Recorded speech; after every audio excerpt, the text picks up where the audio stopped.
Yeah, good day, colleagues. I believe we're having a nice time this Saturday. Okay, some issues were raised concerning these result templates, and I want to quickly address it so that we can have uniform result at the end of the day. So please, I'd like you to quickly take note of these points I want to raise and make changes as a form tutor before you hand it over to the subcommittee heads. And if the results is already with you as a subcommittee head, please try and make these changes before you hand it over for printing on Monday. So I will be talking about the student average, the total times school opened, out of this field called out of, marks obtained, the class average, and the last day of school, the last date of school. Let me start with the student average. Yes, for those of you that were present on the day we presented this template, it was agreed that the averages should be taken to 2 decimal places, whether the student average or the subject average, which is known as the class average here.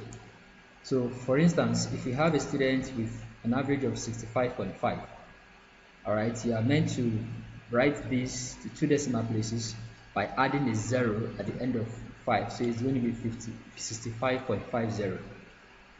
Again, the student's average can be 65.23, it can be 65.19. So let's take averages to 2 decimal places, both the student average and the class average. Next, the total time school opened should be 96 and not 97. This was posted on the platform some days ago. So this is just to reiterate that the total time school opened is 96 and not 97. Please make this change, very important. And next is the class average. The class averages should also be taken to 2 decimal places. For instance, if you have a student whose class average is 56, this should be taken to 2 decimal places by adding 2 zeros, 56.00 again. So please don't forget, all other averages that follows should be taken to 2 decimal places. Next is the last date of the school, or the last day school opened. So which is term ends at when? 1st April 2021. Now, because the students will pick up their results on Wednesday 31st of March 2021, it's expected that this date is changed to that particular day, and also the dates the form tutor signed this result should also be changed to that 31st. The same thing with the principal's signatures dates should be changed to 31st. So how do you do this change once and for all without wasting your time going to do it one after the other on every student's result? So now I want to go back to the first result, the first student's result, which is this, and let me make the change here so that it will reflect on others. Now the simple thing you do is you press Ctrl H on your keyboard, Ctrl key plus H, Ctrl H on your keyboard, and it's going to open this dialog box with the empty fields. It will open the find and replace dialog box. So it will ask you, what are you looking for? So find what and replace it with what.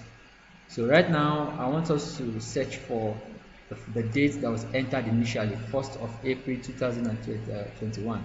So highlight any of those dates, Ctrl C on your keyboard to copy the date, then go back to that field, Ctrl V to paste the date.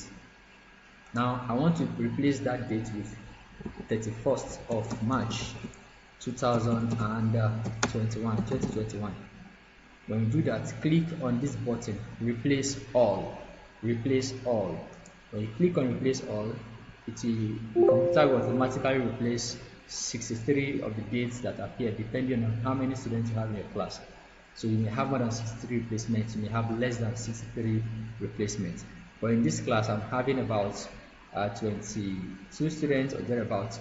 So when you replace all those dates, it's going to be 63 in total. Then you close this dialog box when you're done with that. And finally, talking about this marks obtained and out of. So you check through the student's template, how many subjects did the student offer? Let's see, 1, 2, 3, 4, 5, 6, 7, 8, 9, 10, 11. So for this particular student, the student offered 11 subjects, and the total mark obtainable for each of the subjects is 100. And simply multiply that 100 by the 11 subjects, that will amount to 1100. That is 1100. So 1100 is the total marks obtainable for the student, while the total marks obtained, so this is the marks obtainable, 1100. Total marks obtained is going to be the sum of the total of each subject here, the total of the CA and the exam. So the sum of totals will be the total mark obtained by the student. So let me quickly demonstrate by just giving the students some random scores. So let's say the students obtained 89 for mathematics, 90, 67, 85, 97, let's say 64, 99, 80, 78, 59, and here the student obtained 78 also. So what you are meant to do here is add up these totals, add it up. You can add up with a calculator or do that using the Microsoft Excel, but let me just add a rule here and do my solution with the formula bar under layout menu in Microsoft Word. So this particular student obtained 899 marks out of 1100. So go there and write enter the value 899. I will be deleting that rule again, so it's deleted. So these are the changes that you are meant to do or effect on this template before you hand it over to the subcommittee head for checking and before we print out. So please, for uniformity again, the student average should be 2 decimal places. Total time school opened is 96 and not 97. The out of the total marks obtainable is the total number of subjects the student offered times 100. So it may not be the same thing with junior and senior, but I think junior, they all offered 11 subjects, but after merging those combined courses together, it will be up to 11 subjects, I suppose, and multiply by 100, so that is 1000. For senior school, please know the number of number of subjects the student offered, multiply by 100. Then take the sum of the totals, that's not what's going to be here, and also the dates. Change this date to 31st of March 2020. Alright, so having said that, please also remember to enter the student admission number just handed to you by the subcommittee head. So please do have a wonderful day, and please let's ensure that we have an error-free result this time. Thank you very much.